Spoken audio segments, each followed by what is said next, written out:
अब फिर और भी मन में सवाल उठते हैं, सर बात ये है कि मणिपुर जल रहा है। अब इस पर तो आप कुछ कहो कि मणिपुर जल रहा है, तो ऐसी चीज़ों पर तो हमें आवाज़ उठानी चाहिए। अगर आवाज़ नहीं उठाई तो वो तो जल जाएगा। तो मेरा सवाल ये है कि अगर उठाई तो क्या बच जाएगा? आपने आवाज़ उठाई तो क्या मणिपुर बच जाएगा? Protest of Sonam Wangchuk, Sonam Wangchuk ji protest कर रहे हैं, उनका कल्चर खतरे में आ जाएगा। अगर नहीं सुनी उनकी तो सुन ली तो प्रोटेस्ट रुक जाएगा। ठीक है, हाथरस के जंगल वगैरह जो कट रहे हैं, जंगल वगैरह, ठीक है, वहाँ के जो लोग वगैरह हैं वो उनसे लिपट कर वही चिपको आंदोलन आज से पाया जाता है, वही हाल चल रहा है। ठीक है, अगर आवाज़ नहीं उठाई तो क्या होगा? जंगल कट जाएंगे, उठाई तो क्या होगा?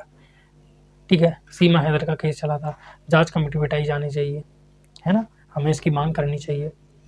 बात यह है कि मेंटेलिटी क्या है। एक तो मैंने बता दी कि प्रोटेस्ट ऑफ सोनम वांगचुक, लेकिन आप सोनम वांगचुक को सही समझते हो ये भी बहुत बड़ी बात है, क्योंकि बहुत सारे बच्चे तो सोनम वांगचुक को एज अ विलन देखते हैं कि भाई वो कोई देशभक्त वगैरह नहीं है, ये सब नाटक है एक पर्टिकुलर विंग के, वो फालतू में आवाज़ उठा रहे हैं, फालतू में नेगेटिव साइड में किसी व्यक्ति को गिराना चाहते हैं। तो ये जो मामले होते हैं ना, इनको किस तरीके से बिगाड़ा जाता है और किस तरीके से मैनिपुलेट किया जाता है, चलो इसके बारे में थोड़ी सी बात कर लेता हूँ। ठीक है, सबसे पहले मैं मेंटेलिटी के ऊपर चर्चा करूंगा, जो कि मैंने यहाँ पर लिखा था। मेंटेलिटी, हमारी मेंटेलिटी क्या हो जाती है कई बार, तो देखो मेंटेलिटी ये हो जाती है कि आतंकवादियों ने मान लीजिए इंडिया पर अटैक किया, आतंकवादियों ने इंडिया पर अटैक किया जिसमें अपने बहुत सारे जवान शहीद हो गए, आतंकवादियों ने इंडिया पर अटैक किया जिसमें अपने बहुत सारे जवान शहीद हो गया। तो मेरा जो क्वेश्चन है वो है गवर्नमेंट से, जो मेरा क्वेश्चन है वो गवर्नमेंट से ये है कि जो सिक्योरिटी है उस पर आपका क्या ध्यान है, जो पर्सनल इंफॉर्मेशन है वो लीक कैसे हो रही है, सबसे पहली चीज़ तो वो किस तरीके से आ जा रहे हैं, और कौन से जो लोग हैं जो हमारे पास रहकर हमारे यहाँ की जानकारी वहाँ पर पहुँचा रहे हैं और हमें उनकी जानकारी नहीं है। ये क्वेश्चन हम गवर्नमेंट से करें और सिक्योरिटी पर बहुत ज़्यादा ध्यान दें। या फिर हमारी मेंटेलिटी ये हो गई है कि हम ये सब करने की बजाय उस रिलीजन को गाली दें। ठीक है, दो ही मेंटेलिटी हो सकती है देखो भाई, है ना, तीसरी भी बता दूंगा मैं, पहले दो के बारे में बात कर लें। आतंकवादियों ने इंडिया के किसी पर्टिकुलर एरिया में अटैक किया जहाँ पर कुछ जवान शहीद हुए। अब हम क्वेश्चन करने की बजाय गवर्नमेंट को कि ये डील कैसे रह गई, हम उस रिलीजन जैसे इस्लाम है, क्योंकि आतंकवादी वहीं से निकलते हैं, तो इस्लाम को गाली दें तो भाई इस्लाम ऐसा, इस्लाम वैसा, गवर्नमेंट से शिकायत करने की बजाय। तो दूसरी मेंटेलिटी अब मेरे को बताओ सही है कि नहीं, आपको क्या करना चाहिए उस समय और आप कर क्या रहे हो? आपकी मेंटालिटी पूरी तरीके से बिगाड़ दी, तो ये होती है ब्रेन वॉशिंग। अच्छा, दूसरी चीज़ ये है कि अगर एक पर्टिकुलर रिलीजन से बहुत ज़्यादा हिंसा, बहुत ज़्यादा इलिटरेशन वगैरह आ रही है ना, तो फिर हमें उस रिलीजन पर ध्यान देने की ज़रूरत है, उसके बारे में भी अपन चर्चा करेंगे। लेकिन फिलहाल मेंटालिटी को आप समझ गए, जैसे प्रोटेस्ट ऑफ सोनम वांगचुक ये एक बात है, लेकिन बहुत सारे बच्चे, बहुत सारे लोग सोनम वांगचुक को ही गलत समझते हैं, उनको ही विलन मानते हैं, है ना, उनके प्रोटेस्ट की बातों में बिल्कुल दम नहीं समझते कि उनका प्रोटेस्ट तो ऐसा ही है। भाई पहले आप प्रोटेस्ट पर देख लो, फिर उस व्यक्ति की जो भी निगाह वगैरह है, जो भी चीज़ वगैरह है, उन पर संदेह करना। पहले देख लो कि जो उनके प्रोटेस्ट के जो रीजन हैं वो वैलिड हैं या नहीं, एक बार पहले उसको देख लो। अगर वो आपको वैलिड नहीं लगते तो आप सवाल उठा सकते हो।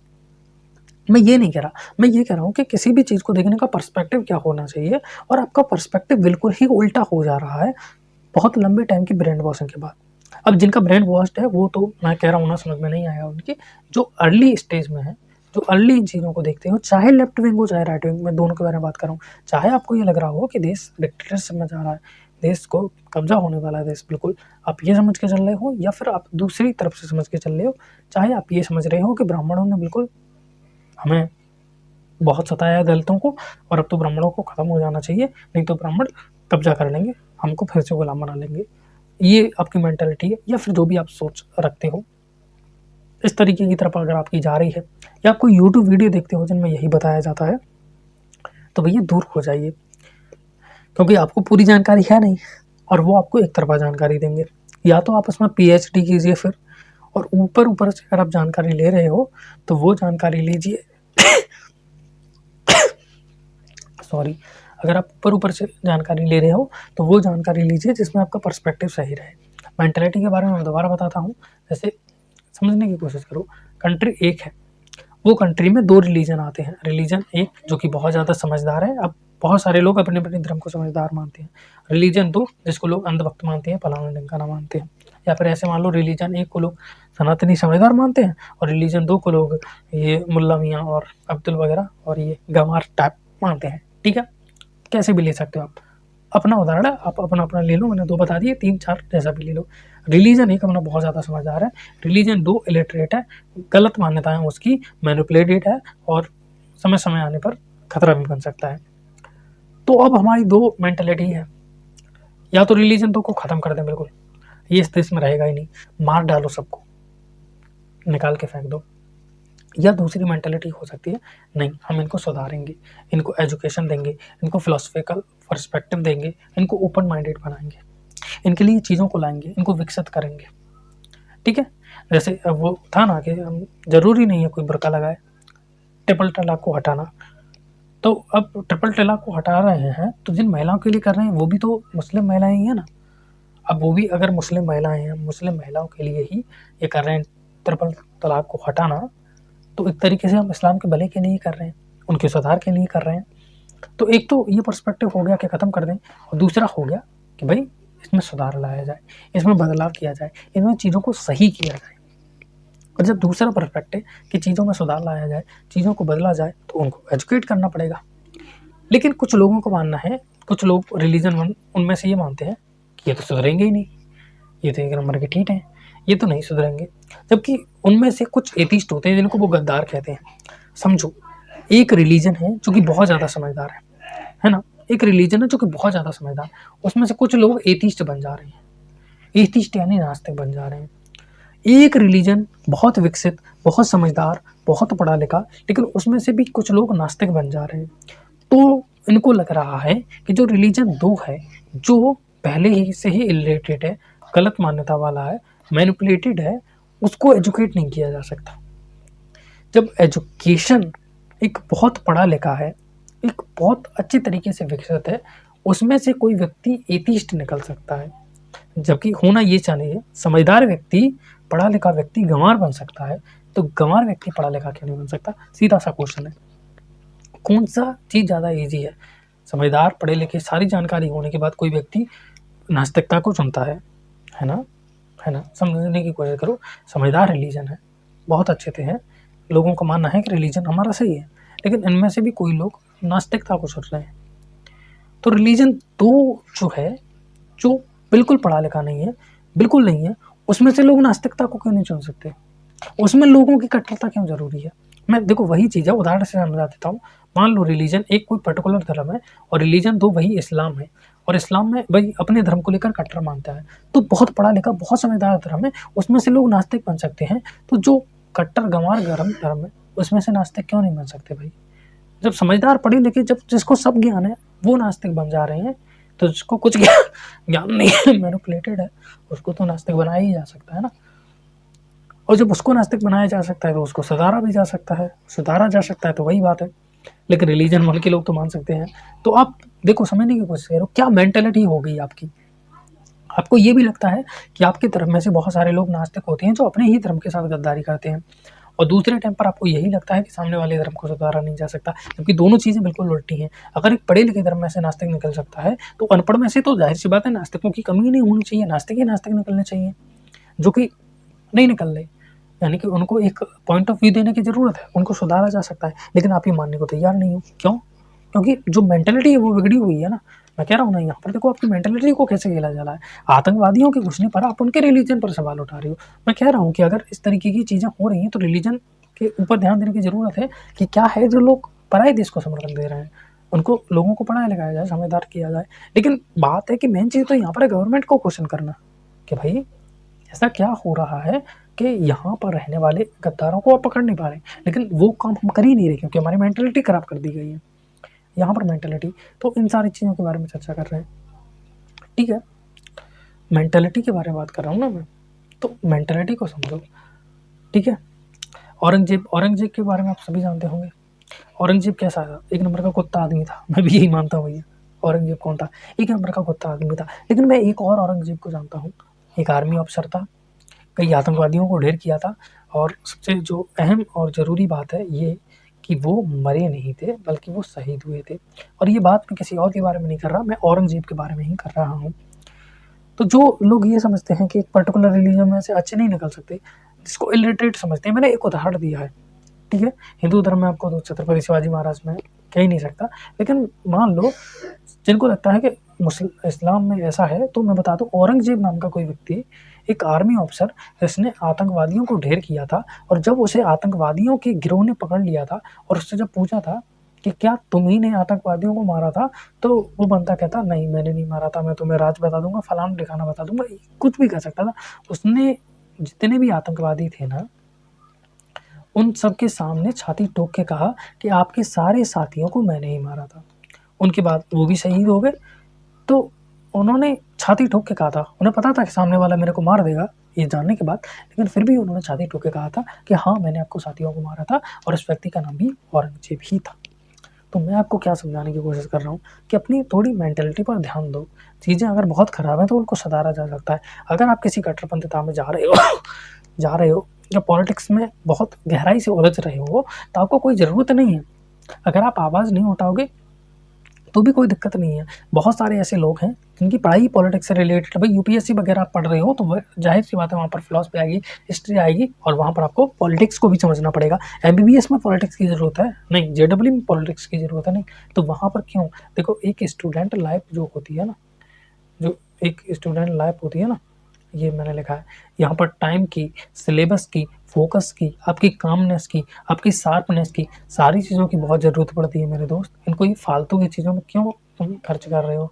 लेफ्ट विंग को समझने में, राइट विंग को समझने में, और फिर वहाँ पर भी आप अपनी मेंटलिटी बना रहे हो, ठीक है। अब फॉल्स रिसर्च क्या होती है मैं आपको बता देता हूँ। जो लोग बता देते हैं उनमें भी कई सारी चीज़ें झूठी होती हैं। और वो झूठी चीज़ें कैसे तैयार की जाती हैं?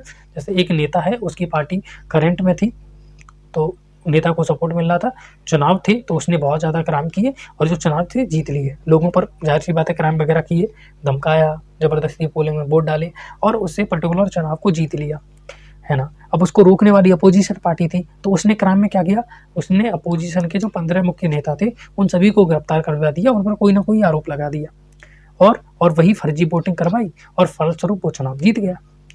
क्यों? क्योंकि नेता को पार्टी का सपोर्ट था और उसकी बहुत सारी पार्टी का जो हिस्सा था, बड़ा हिस्सा, वो सेंट्रल में भी बैठा हुआ था। अब एक व्यक्ति ने इसके ऊपर आवाज़ उठाई, 4 साल बाद उठाई, तो 4 साल बाद यही न्यूज़ वायरल हो गई। आपने अक्सर देखा होगा, एक न्यूज़ है 4 साल पुरानी है लेकिन अब वायरल हो रही है क्योंकि अब किसी ने उसको उठा दिया, ठीक है। एक पर्टिकुलर बुक में कुछ लिखा हुआ था लेकिन बाद में बहुत वायरल हुआ क्योंकि उसने ऑन मीडिया किसी ने उसके ऊपर कुछ बोल दिया, वो वायरल हो गया, ज़्यादातर लोगों ने उसे देख लिया। तो यहाँ पर भी ऐसा ही हुआ है, जो फॉल्स रिसर्च थी वो बहुत ज़्यादा लोगों ने देख ली बहुत ज़्यादा लोगों ने देख लिया वो फॉल्स रिसर्च, तो वही बात है कि वो वायरल हो गई। अब एक टीम जो उस पार्टी को सपोर्ट करती है वो क्या कहेगी कि ये सब झूठ है, ये सब मक्कार है। अब वो रिसर्च करेगी और आपको सबूत के तौर पर क्या बताएगी कि देखो जो विपक्षी पार्टी थी उसके 15 नेताओं ने क्या क्या क्राइम किए थे, ये किए थे, इसीलिए उनको गिरफ्तार कर लिया गया था। आपको ये बताया जाएगा और आप कहोगे हाँ पार्टी कितनी खराब थी, जबकि सिचुएशन मैं आपको समझा चुका हूँ। देखो यहाँ पर एक और बात समझा देता हूँ सिचुएशन। ये पार्टी ए है, ये पार्टी बी है, बी के 15 नेता गिरफ्तार करवा दिए ए ने और ज़बरदस्ती पोलिंग करवाई और वोट जीते, ठीक है। अब 4 साल बाद मान लो इनके दोबारा ऑन मीडिया पर ये वायरल हो गए, तो इन पर अब जो है मीडिया चैनल कवर कर रहे हैं या फिर यूट्यूब चैनल कवर कर रहे हैं। तो ये यूट्यूब चैनल ए का सपोर्ट करता है, ये यूट्यूब चैनल बी का सपोर्ट करता है, बी का सपोर्ट करता है, ये उन क्राइम को गिराएगा कि देखो ज़बरदस्ती वोटिंग करवाने के लिए उन्होंने क्या किया था, ज़बरदस्ती वोटिंग करवाने के लिए उन्होंने यहाँ पर फायरिंग करवाई थी, यहाँ पर बूथ को कैप्चर किया था, ये किया था। जो टूटे फूटे सबूत वहाँ पर उसे मिलेंगे, उन सारे सबूतों को पेश करेगा। और जो ए का सपोर्टर है वो आपको क्या करता हुआ मिलेगा?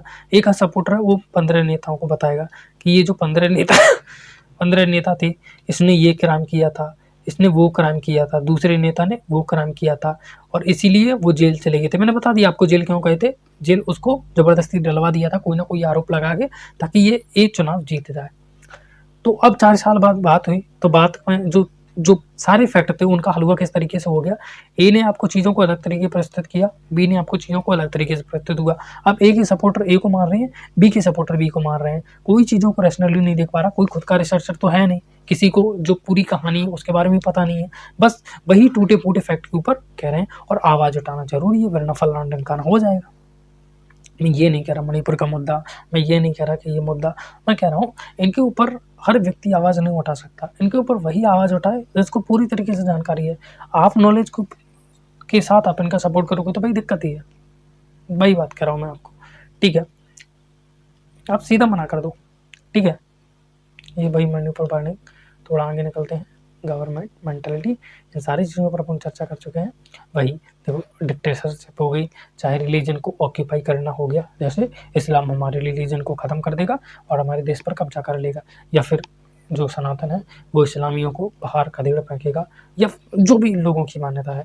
ठीक है, ऊंची जात वाले जो ये कास्ट का विलुप्तीकरण हो जाएगा, हमारी जाति का विलुप्तीकरण हो जाएगा, जो भी आप मानते हो या फिर मानने वाले हो, उन सारी चीज़ों पर मैं वही कहना चाहूँगा जो कह रहा हूँ। क्या आप वेल रिसर्च्ड हो, या फिर किसी एक व्यक्ति की जो मेंटलिटी है उसी को आप ग्रैब कर रहे हो? आपकी खुद की कोई मेंटलिटी है, आपने खुद से कोई कुछ नहीं सीखा, सामने वाले को देखा और आपने अपना लिया। अब आपके मन में सवाल आएगा, सर आप कह रहे हो कि हम पॉलिटिक्स से दूर रहें, हम अपनी पढ़ाई पर ध्यान दें, अपने काम पर ध्यान दें। मैं कह रहा हूँ आप जो नॉलेज ले रहे हो आप उसमें महारत करो ना। आप मान लो MBBS कर रहे हो तो MBBS की पूरी नॉलेज लो, उसमें महारत करो।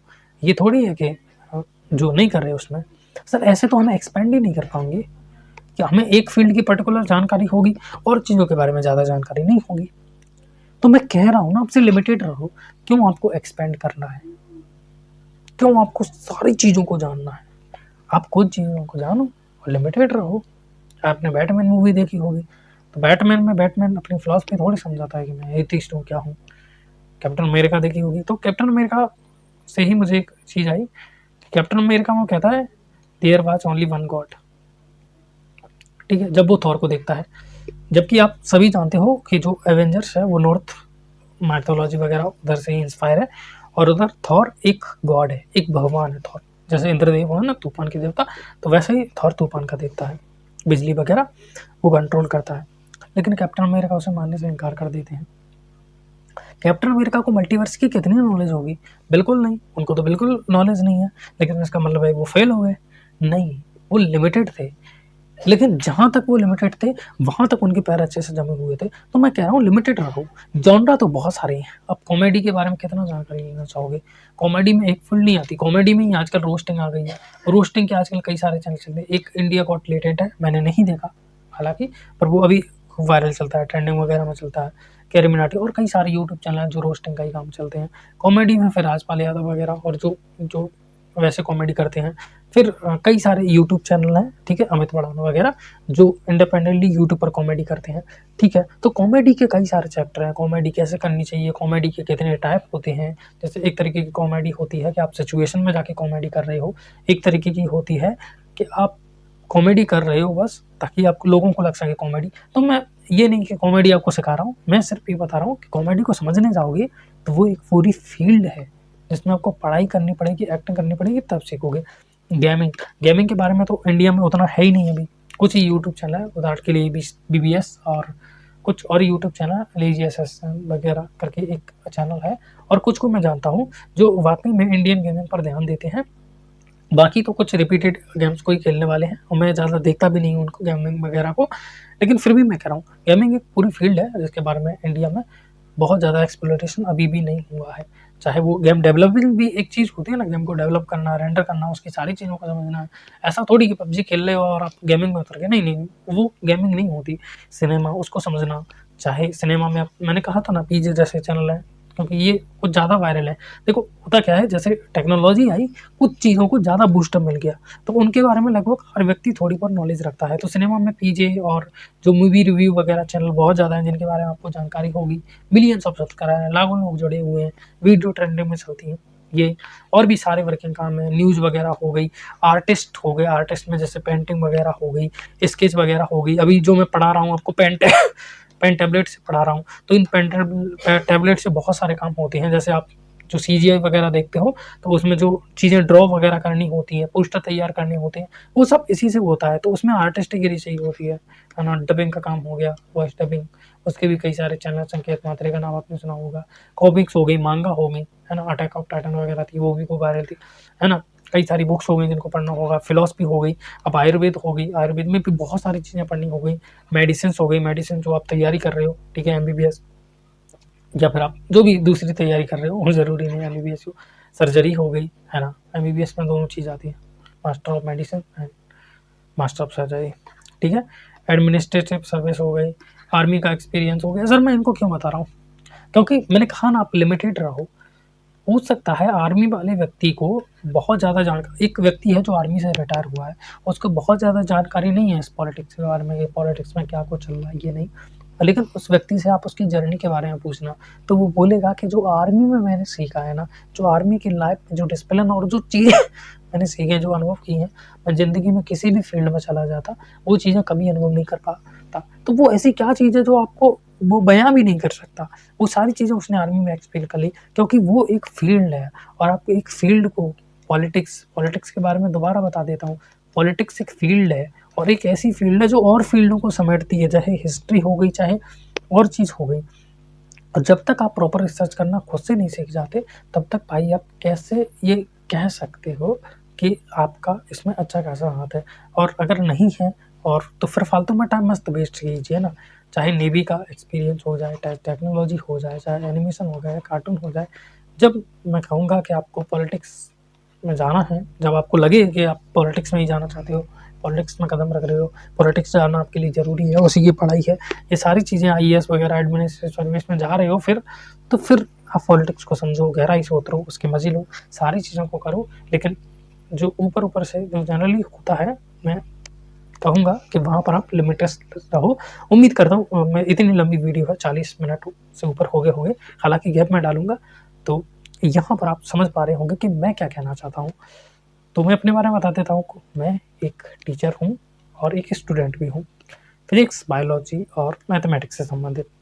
इसीलिए जो मेरी पॉलिटिकल नॉलेज है वो ज़ीरो है। यहाँ पर मैंने जो भी बातें कहीं पॉलिटिक्स से रिलेटेड रहीं, वहाँ पर मैंने कोई ओपिनियन नहीं रखने की कोशिश की, हर जगह पर रैशनल रहा। ऐसा नहीं है कि मेरा कोई ओपिनियन नहीं है, मैंने रखा नहीं, क्योंकि मेरी पॉलिटिकल नॉलेज ज़ीरो है और उसको मैं साझा नहीं कर सकता, चीज़ें गलत भी हो सकती हैं। हाँ, दोस्ती यारी में, वार्तालाप में, सामान्य बात, ठीक है, तो इससे मुझे फ़र्क नहीं पड़ता, क्योंकि ये मेरा सेक्टर नहीं है। हाँ, मेरा अपना पॉलिटिकल ओपिनियन है और वो इस वजह से है कि मैं अपने स्कूल, अस्पताल एक्सेट्रा पर ध्यान देता हूँ। कोई बड़ा मुद्दा जिस पर आवाज़ उठाना मुझे ज़रूरी लगेगा, मैं उठाऊँगा, मैं गलत हो सकता हूँ। जैसे मणिपुर का मुद्दा हो गया, ये सारे अगर मुझे लगता है इन पर आवाज़ ज़रूर उठाना चाहिए तो मैं आवाज़ उठाऊँगा। ऐसा नहीं है कि मैं इन पर सही हूँ, मैं इन पर गलत हो सकता हूँ, गलत हूँ तो कोई मुझे करेक्ट कर सकता है, लेकिन जो मेरा पॉलिटिकल ओपिनियन होगा वो कोई बड़ी चीज़ को लेकर नहीं होगा। वो मैं ध्यान दूंगा कि मेरे आसपास के अस्पताल की हालत क्या है, आसपास के स्कूल, मेरी तहसील पर मुझे सुबह से शाम बैठना तो नहीं पड़ता, इन सारी चीज़ों पर, और तब मैं अपनी एक पॉलिटिकल राय बनाऊंगा, है ना। इन सारी चीज़ों के बाद डिसाइड करूंगा। मैं बहुत ही ज़्यादा लिमिटेड हूँ, मेरी कोई कट्टर अवधारणा है नहीं। क्यों? क्योंकि मुझे पॉलिटिक्स के बारे में नॉलेज ज़ीरो है। हालांकि मैं वोट डालता हूँ तो अपने आसपास की नॉलेज रखना मेरा कर्तव्य है, और इसीलिए मैं अपने आसपास के अस्पताल वगैरह की जानकारी रखता हूँ, कैसा क्या हाल है, और उसी हिसाब से मेरी पॉलिटिकल नॉलेज है। बड़े बड़े मुद्दों के बारे में बात कहोगे, किसी इतिहासकार को गाली देने की बात कहोगे, किसी देशभक्त को, तो मैं उन सब चीज़ों में नहीं हूँ। ये मेरा पॉलिटिकल ओपिनियन है। आपका इससे अलग हो सकता है, मैं मना नहीं कर रहा, लेकिन बस इतना देख लेना कि अगर आप किसी चीज़ की गहराई में जा रहे हो तो क्या आप वाकई में उसकी गहराई में हो, या फिर आप एक मानसिकता को उड़ रहे हो। ठीक है, चलिए मिलता हूँ आपसे किसी अगली वीडियो में, तब तक के लिए गुड बाय, जय हिंद, राधे राधे।